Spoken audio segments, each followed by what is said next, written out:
Glass flasks bubble and hiss in the corner of a makeshift cartel lab, hidden deep inside the Sinaloan scrubland. The air is thick with chemical fumes, and masked men, faces obscured by bandanas, move with precision, loading bags of light blue fentanyl pills into a container, bound for the U.S. border. Suddenly, the door blasts open. Masked Special Forces operatives storm in, silent, ruthless, and unstoppable. AR-15s up, fingers on the trigger. No warnings, no arrests, no survivors. Make no mistake, the CIA has just declared war on the narco-terrorists. Find out more on today's episode of The Infographic Show. Inside the CIA's new secret plan to sniff out Mexican cartels.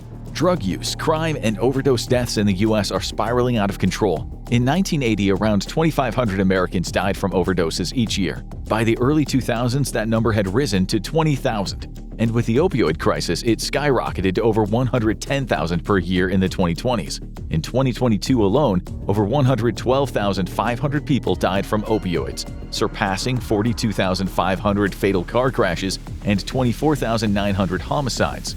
In just 5 years, drug deaths have exceeded U.S. combat deaths in both World War I and World War II, and more than twice as many Americans died from drugs in a single year than were killed in the entire Vietnam War. These deaths of despair, hitting mostly low-income men but also many women, have become a national emergency. The traffickers behind the crisis no longer rely on poor opium farmers in Mexico, Afghanistan, or Southeast Asia. Instead, they're using precursor chemicals to manufacture a synthetic opioid 50 times stronger than heroin. A small kitchen lab can now produce enough fentanyl to kill millions, and these labs are everywhere in Mexico. Colima, a city in western Mexico, has become the murder capital of the world, and the driving force behind the bloodshed is fentanyl precursor chemicals, the key ingredients needed to manufacture the deadly synthetic opioid. These chemicals flood into the port of Manzanillo, sparking brutal cartel wars over the control of the supply. In 2023, Colima reported 140 murders per 100,000 people, a staggering figure, yet still an improvement from 182 per 100,000 in 2022. As long as the fentanyl trade flourishes, so will the violence it breeds. Across Mexico, over 42,000 people were murdered in 2023 alone. This isn't just cartel violence, it's an all-out war, fought in the streets and fueled by drugs, money, and power. Despite decades of crackdowns, the problem has only escalated. In 2022, authorities seized more than 10,000 pounds of fentanyl powder. In 2023, over 12,000 pounds was seized. In 2024, it was back down to a semi-respectable 6,100 pounds. Fentanyl is cheap to produce, it requires minimal labor, and it doesn't rely on distant poppy fields, making it the perfect product for the cartels. And the numbers prove it. By 2018, heroin made up 80% of all opioid seizures at the U.S.-Mexico border. By 2022, that number had plummeted to just 7%, a clear sign that fentanyl had taken over. But authorities estimate that only 5 to 10% of drugs are intercepted before reaching the U.S. streets, leaving millions of lethal doses in circulation. This is where the CIA comes in. Stopping drugs at the border is nearly impossible. By the time fentanyl's on the way, it's already too late. The only real way to fight back is by hitting it at the source. The U.S. tried a similar strategy with cocaine, pressuring Latin American countries to destroy coca fields. And that plan backfired. The coca leaves themselves cost the cartels almost nothing, and the crackdown only led to poor farmers being arrested while new ones took their place elsewhere. But fentanyl is different. Maybe. Fentanyl is made in labs. Sometimes those are in the forest, but often they're in houses in cities where the drugs are cooked on stoves in regular kitchens where pans boil with what looks like a white creamy liquid. And it's often ordinary people, not hardcore lifetime gangsters. After Mexico was threatened with tariffs over the fentanyl problem, the authorities suddenly got very good at busting these labs and kitchens, taking a record haul at the end of 2024. Hidden in a truck in Sinaloa, they found 1,700 pounds and another 660 pounds in a house nearby, plus a huge stash of precursor chemicals. In a separate bust, they got 4 pounds of pills, 20 million doses worth, nearly $400 million on the street. Crackdowns tend to backfire, pushing the remaining criminals to take desperate measures, which so far has meant a whole lot of murder. But what it hasn't done is stop people from cooking fentanyl, and for good reason. Fentanyl chefs have openly admitted that their work has given them sports cars, houses, and ranches. One crew even bought a helicopter and a small plane. "This is what makes us rich," one of them said bluntly. "Drug trafficking is the main economy here." Many of these kitchen labs in Mexican cities are being shut down by law enforcement, forcing cartels to move operations to more remote locations. That's why the CIA has deployed MQ-9 Reaper drones, the same high-tech machines that have wiped out terrorist cells across Asia. Flying at altitudes of 50,000 feet, these drones can pinpoint targets with deadly precision. But in Mexico, they're for surveillance, tracking cartel movements and feeding intel to Mexican authorities. But how long before that changes? This could be one way forward, a crackdown that finally cripples the cartels. But here is the problem. In 2021 alone, 2.5 million Americans aged 18 or older had an opioid use disorder, a crisis fueled in part by unscrupulous pharmaceutical companies. When the government cracked down on Big Pharma for overprescribing high-powered opioids, addicts didn't just quit, they turned to the streets. First for heroin, then for synthetics like fentanyl. The US now consumes over 80% of the world's opioids, and when the demand is this high, suppliers don't back down. Mexico's drug trade rakes in tens of billions every year, and the cartels won't give up without a fight. And then there's China. For years, sketchy Chinese chemists have been manufacturing fentanyl precursors and shipping them directly to the cartels. When the US confronted China's foreign ministry, the response was blunt: China has strictly regulated these chemicals, and if America wants to point fingers, it should start looking inward. Recently, China's been working more closely with the US to address the opioid crisis, but the precursors are still flowing. So, on top of the surveillance drones, the CIA is now using its long reach of intelligence working with China to bust the supply chains. This has led to some of the Chinese precursor producers moving operations to India. Understanding these chains is not about kicking in doors, it's about having agents on the ground who can supply intelligence or even infiltrate some part of the chain. Such undercover agents have already delivered intelligence that shows legitimate Chinese firms are well aware that the chemicals they sell will be used to make fentanyl.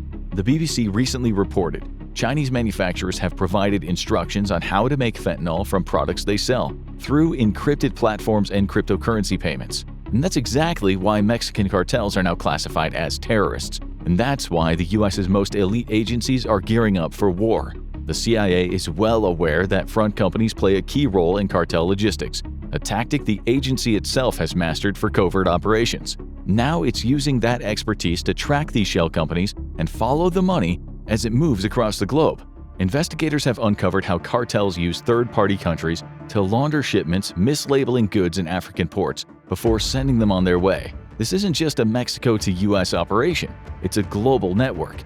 With the CIA now deeply involved, the chances of disrupting supply chains and exposing financial trails are higher than ever. With cartels now classified as terrorist organizations, the US is escalating its fight, and that likely means more aggressive tactics, possibly even a return to the CIA's dirty tricks department.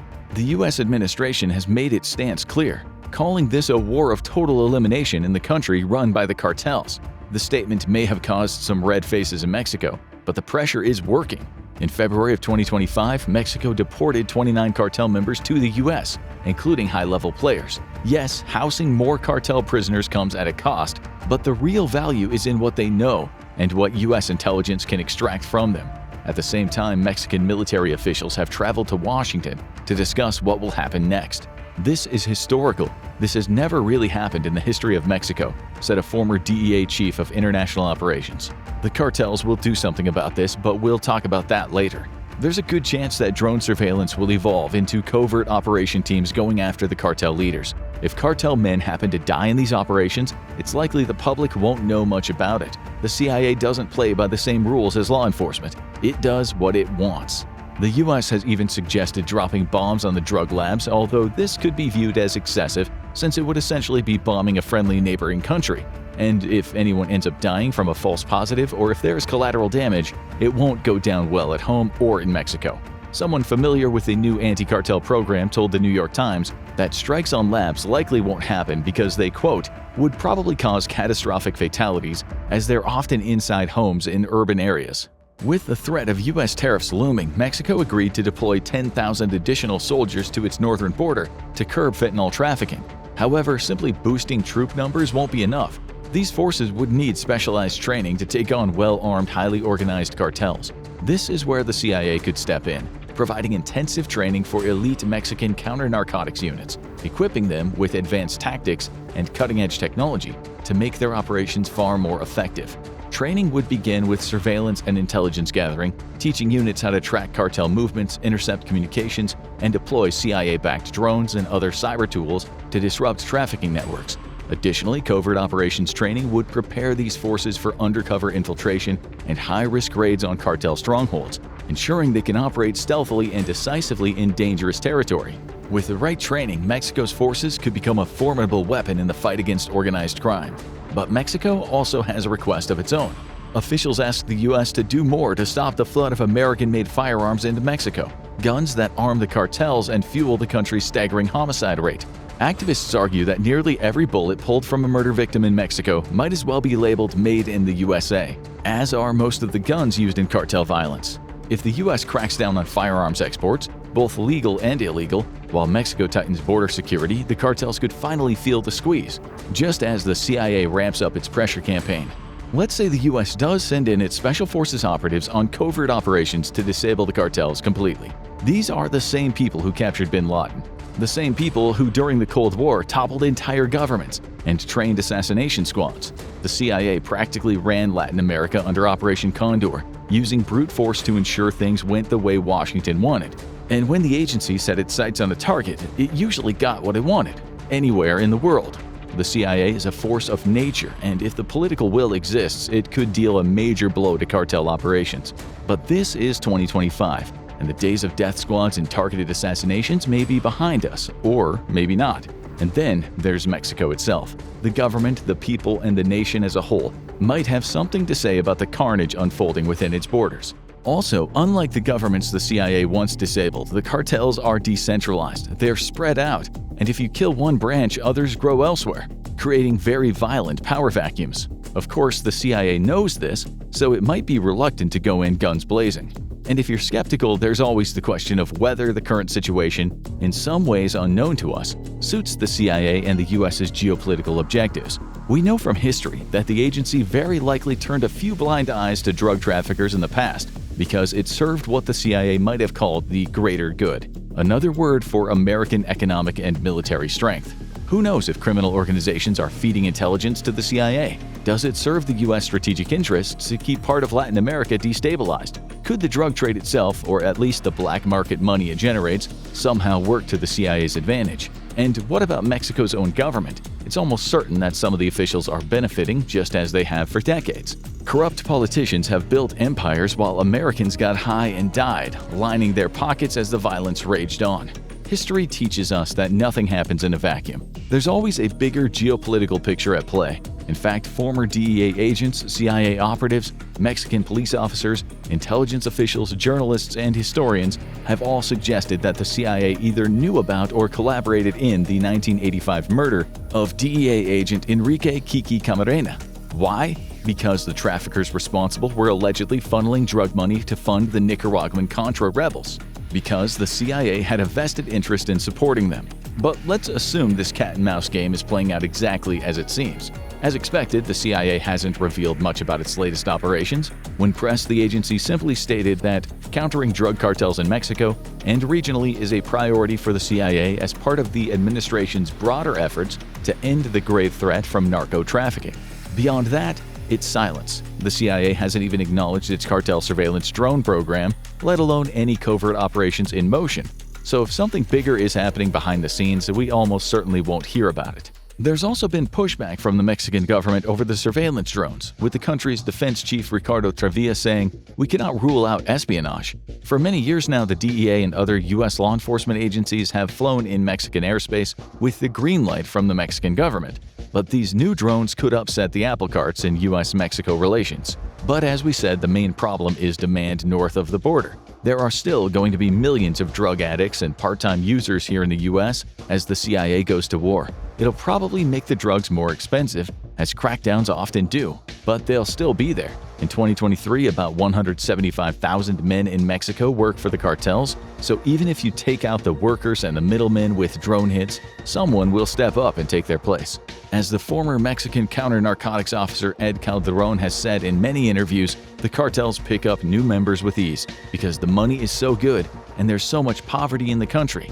So even if there were airstrikes and covert land attacks, people would still be lining up to replace the dead. What seems inevitable is that these crackdowns will create power vacuums, leading to even more bloodshed in Mexico. But with enough pressure, the cartels might finally be forced to abandon fentanyl, at least in the US market. That doesn't mean they'll stop trafficking drugs altogether. Instead, they're expanding elsewhere. Australia is already on their radar as a new fentanyl hotspot, and with the US surveillance and interdiction improving, cartels have begun opening new pipelines into Europe. The drug trade never stops, it just shifts to where the profits are the highest and the risks are the lowest. As long as there's demand, there will be supply. If it's not coming from Mexican cartels, it'll come from somewhere else, as you'll soon see. The US and the rest of the world have been fighting drugs for over a century. Despite this, there are stronger, cheaper, more easily available drugs than ever, after collectively trillions have been spent fighting the war. But what if drug laws became stricter? It's an ongoing debate if you can stop people from taking drugs by handing stiffer sentences to users and throwing away the key for the dealers and traffickers as they do in China, the Middle East, and Japan. In those countries, drug consumption is relatively very low, but there are also unique cultures where drugs are already quite taboo. So it's no guarantee that the hardline approach will work the same in the West. Then again, could the CIA use its psychological warfare tricks to demonize drugs and make them more taboo? It sounds outlandish, but again, history shows us the CIA is astonishingly good at manipulating hearts and minds. It's debatable whether extreme prohibition actually works in the long run. Both the Philippines and Thailand have launched brutal anti-drug campaigns, often involving extrajudicial killings of users and dealers alike. But these wars have been complicated by one major problem: corruption. In both countries, government officials, police, and even military personnel were sometimes deeply involved in the drug trade. When billions of dollars are at stake, the drug business becomes too tempting to resist. And with that comes an unstoppable flood of bribes, ensuring that no matter how many traffickers are killed, the trade continues. So no doubt, during the new crackdown in Mexico, the cartels will start spending. In 2012, reports stated they spent about $1 billion a month just to the Mexican police, but they might start throwing money at lawmakers who can deter the CIA. El Chapo once paid the former Mexican president Enrique Peña Nieto $100 million. Still, with the CIA surveillance and its large network of agents, accepting bribes could be much riskier. As for whether extreme prohibition works on the ground, now there's more methamphetamine in Thailand than ever, a country where narcotics laws are already incredibly strict. And because labs in Myanmar are producing meth at a mega industrial scale, it's now cheaper than ever. Much of the world's drug supply now comes from Myanmar, where labs look more like factories in lawless jungles. Yet, as everyone is focusing on Latin America, Myanmar is literally making billions of pills in meth factories, mountains of ice, and truckloads of heroin. And yes, they have started making fentanyl. In 2020, The Guardian reported on one of the frequent busts in the region, saying authorities swooped in on labs in the lawless Kutkai area of Shan State, seizing nearly 200 million meth tablets, 1,100 pounds of crystal meth, and 661 pounds of heroin. Imagine how much gets through. And like in the days of the Golden Triangle, a lot of it's headed for the USA. They can effectively produce much more than the Mexicans because they literally control whole regions and tens of thousands of soldiers. German media asked in 2020, "Is Southeast Asia's drug trade too big to control?" And that's what happened so far in the global drug war. When you throttle just one pipeline, another one opens up. And it won't be easy fighting a drug war in the jungles of Southeast Asia against well-armed armies. The CIA must be aware this fight against drugs could change direction if the agency is successful in Mexico. So even if the war on Mexican cartels makes a difference, the gap will be filled elsewhere. In short, the CIA will have its work cut out for it. But this new war will help, and there will likely be some success. With all these overdose deaths and all the gang violence and social tragedy, something has to change. What do you think about the CIA's latest crackdown on the cartels? Will it actually make a difference, or will the drug trade just shift elsewhere? And how far do you think the US is willing to go? Let us know your thoughts in the comments below. Now this show is a must-watch. What does fentanyl do to your body? Or have a look at Doctors Are Terrified of the New Zombie Drug. This is why.